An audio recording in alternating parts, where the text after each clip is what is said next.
Yang keempat, takut kesepian. Betul nggak ya? Kan ibu-ibu itu datang pengajian, saya seru-seru itu kan mau ngapain? Masa bicara sama tembok terus ya? Ada kucing ya? Berarti bicaranya sama kucing? Ya, memang kurang kerjaan tenang ya.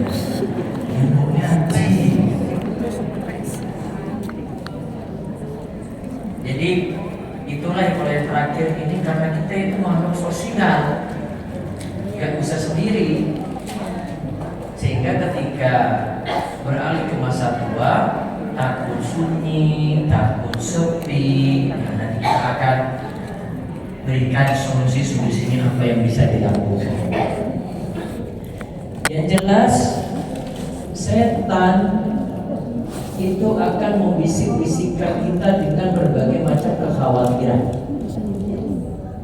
Siapa tadi yang bisikin? Setan. Setan akan membisikkan pada manusia berbagai macam kekhawatiran tentang masa depan, di antaranya kemiskinan. Allah Subhanahu wa taala katakan di surah Al-Baqarah ayat 268. Surat apa? Al-Baqarah ayat 268. Asy-syaitanu ya'idukumul faqra wa ya'murukum bil fahsya. Setan itu menjanjikan atau menakut-nakuti kamu dengan kemiskinan. Ya'idukumul faqra. Besok nanti tabungan saya gimana? Besok kalau harta saya ludes gimana? Besok kalau anak-anak ambil harta saya nggak bisa hidup lagi bagaimana?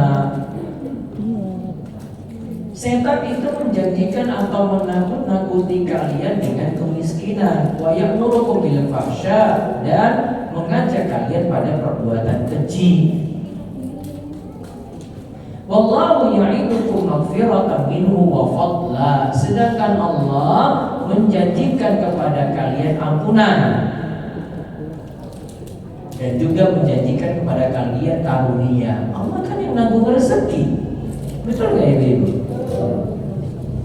Wallahu wasi'un alim. Allah itu maha luas, karunia-Nya lagi maha mengetahui. Maka ayat ini menunjukkan bahwa rasa takut terhadap masa depan itu jadi pintu masuk bagi setan untuk melemahkan kita.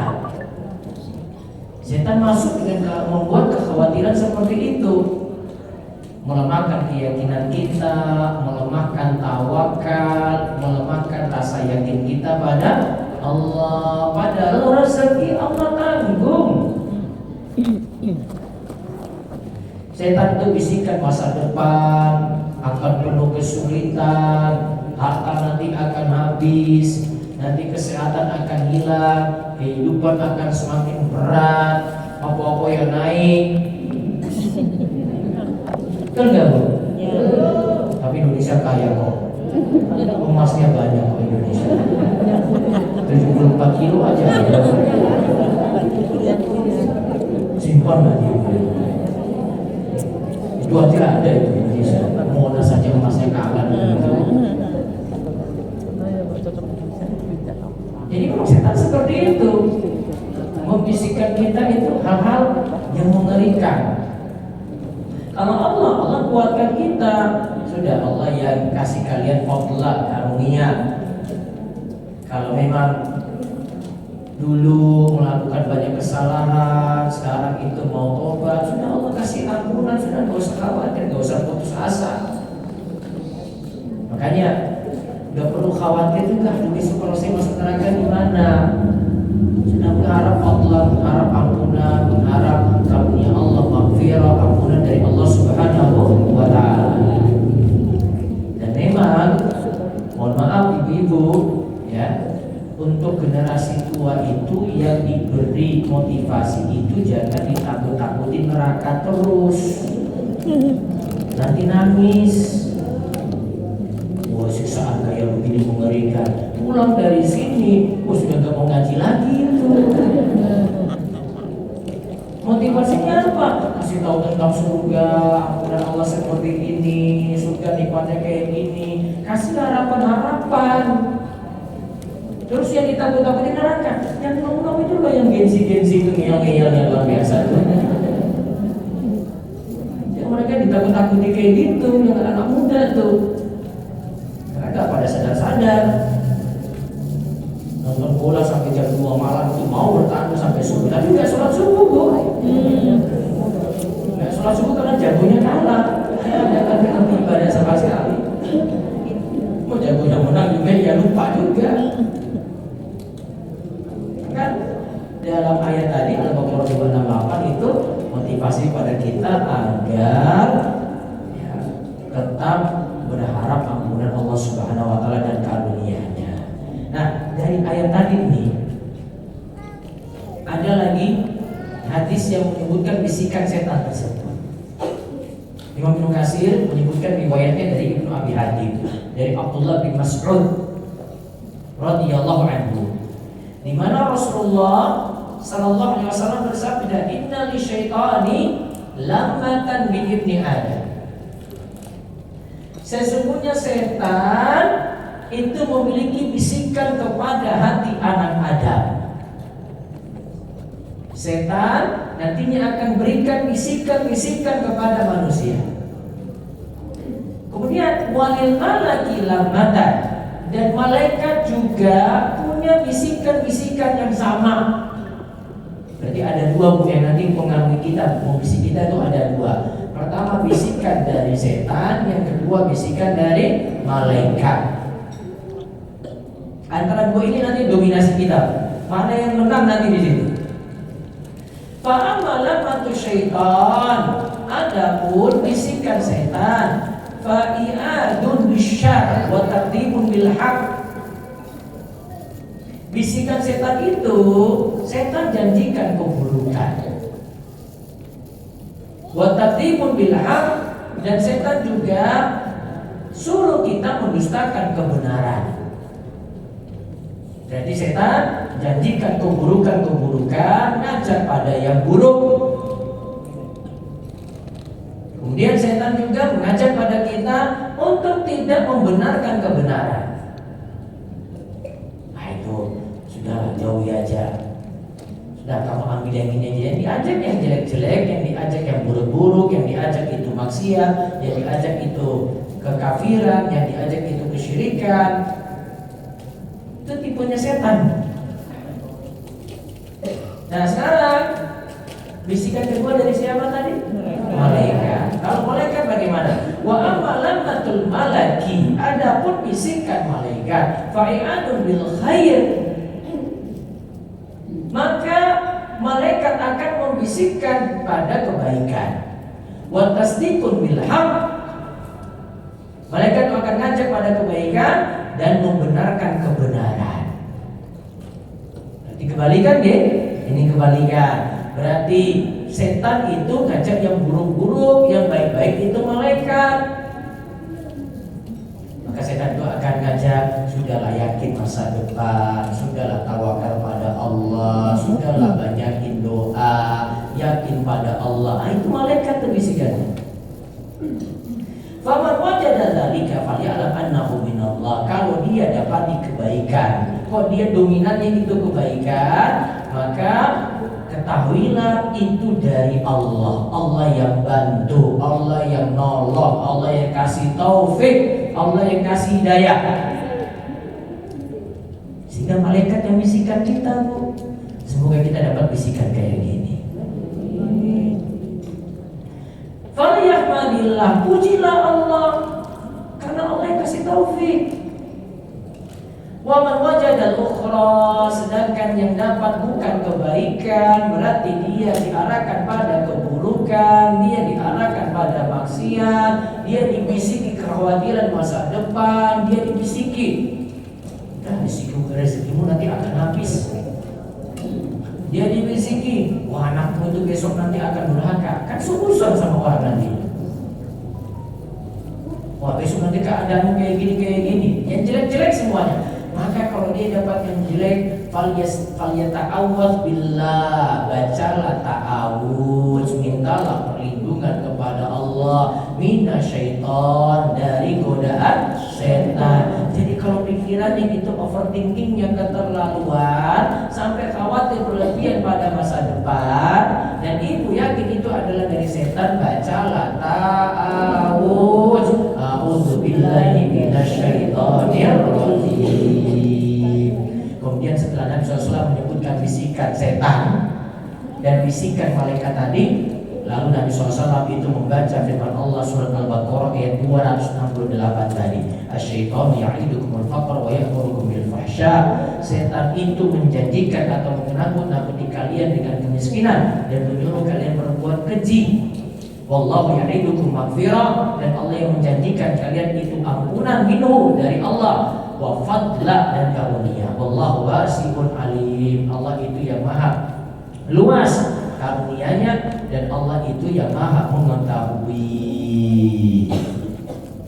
Nah, yang jelas Islam tidak melarang memikirkan masa tua,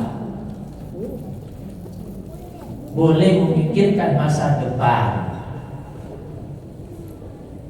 Tapi nanti Bu, fokusnya mikirkan amal, mikirkan persiapan akhirat.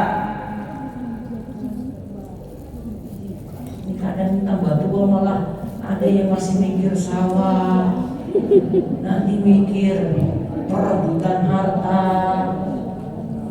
Sampai ada yang sudah tua pun, ada yang konsultasi ke saya Bu, 70 tahun mikir pegatan dengan suaminya. Bagi saya, kalau saya kasih nasihat kayak gini, Bu, sudah Bu, mikir mati aja Bu, nggak usah mikir bisa dari suami.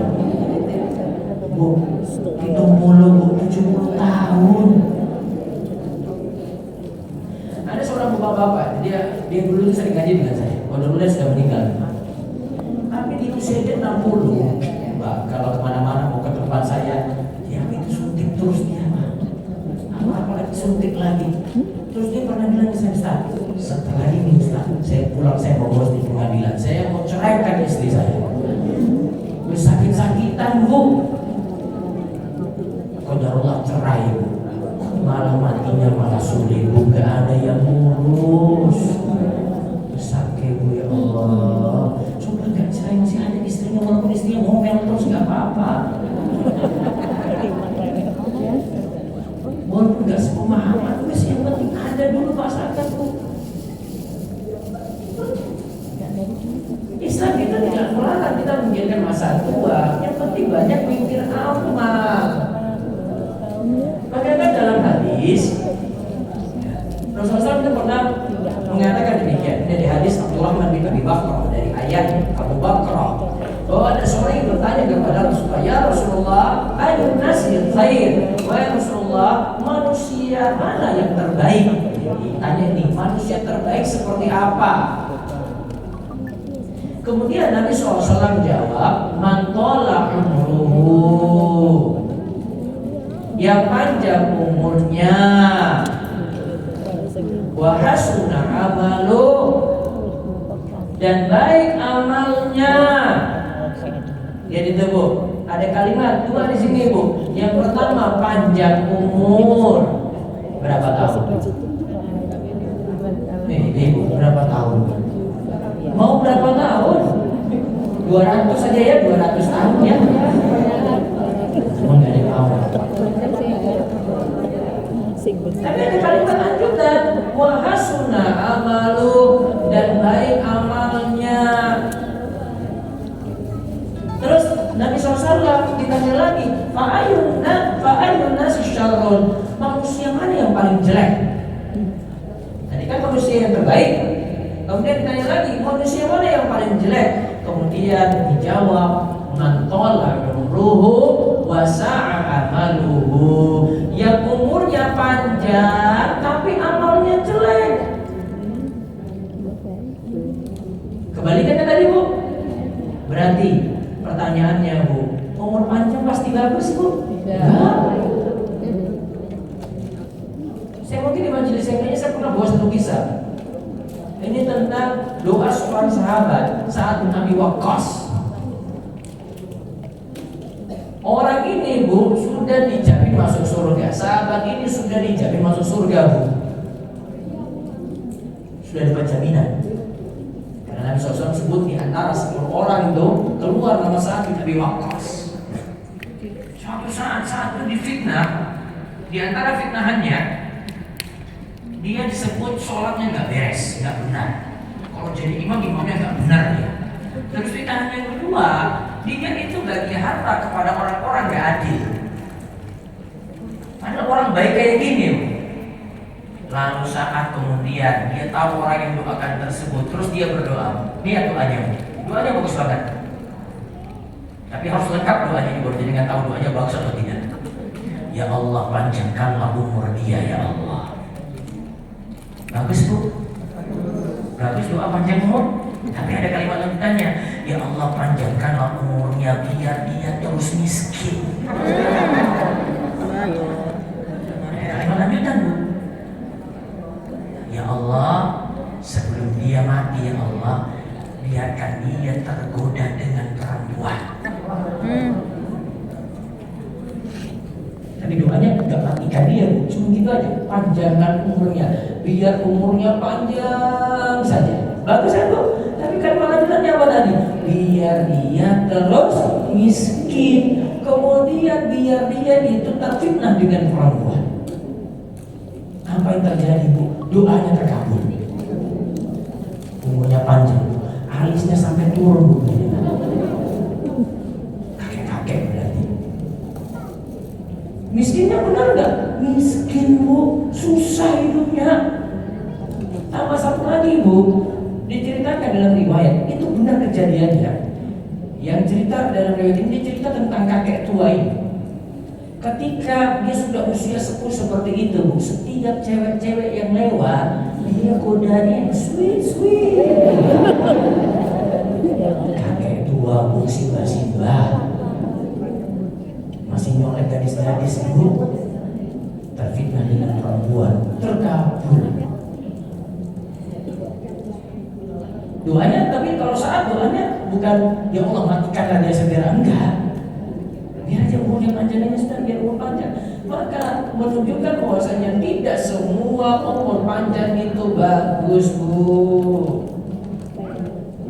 Yang bagus yang bagaimana tadi? Umur panjang, bagus amal. Maka kalau kita persiapkan seperti itu boleh Bu. Ya Allah panjangkan umurku dan amalku juga bagus, amal solehku banyak, saya bisa terus beribadah padamu ya Allah. Rezekiku berkah ya Allah. Ya Allah umur yang panjang ini biar berkah terus saya bisa ibadah. Kalau mau tambahin lagi, ya Allah di umur seperti itu ya Allah saya bisa umur sekian tahun. Itu amal. Jadi kuncinya tuh di amalnya Bu. Maka ada satu doa saya sebutkan di buku ini. Kalau ada yang punya buku saya ini buku kumpulan doa-doa ini, nanti bisa cek di luar sana ya. Ini 52 ini atau di buku ini juga ada. Tapi di buku kuning yang bagus. Buku pink ini juga ada. Ada situ doa. Nanti saya diktekan ya Bu ya, biar Ibu ini panjang umurnya ini. Doanya di nomor 13. Coba diikuti, saya tuntun kalau ada yang mau nyatat doa ini. Doanya judulnya meminta panjang umur dan bagusnya amal. Doanya apa Bu? Meminta panjang umur dan bagusnya amal. Coba kalau ada yang mau tulis ya. Allahumma Atil Til ini pakai po ya. Atil Hayati Ala ta'ati wa ahsin amali wa firli ulang. Allahumma atil hayati ala ta'ati wa ahsin amali waghfirli. Saya ulang lagi. Allahumma atil hayati ala ta'ati wa ahsin amali waghfirli. Tuliskan artinya. Ya Allah, panjangkanlah umurku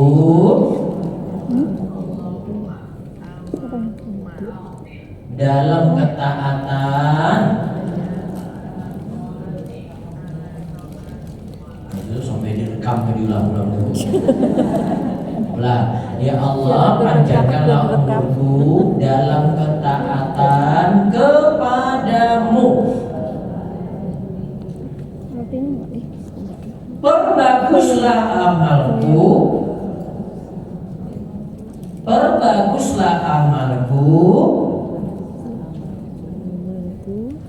dan ampunilah dosa-dosaku. Coba sambil baca tadi, mau angkat tangan juga untuk berdoa, silakan. Semoga Allah ijabahi. Coba diikuti. Allahumma adil hayati ala ta'ati wa ahsin amali waghfirli. Allahumma adil hayati ala ta'ati wa ahsin amali waghfirli. Diikuti artinya. Ya Allah, panjangkanlah umurku dalam ketaatan kepadamu. Perbaguslah amalku, ampunilah dosa-dosaku. Coba dikasih lagi. Allahumma adil hayati ala ta'ati wa ahsin amali waghfirli.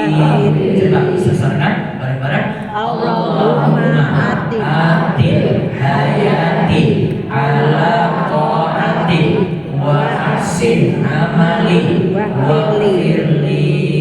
Semoga Allah ijabahi. Jadi kok beda ya? kita tahu bahwasanya ya waktu tua ada, dan kita berharap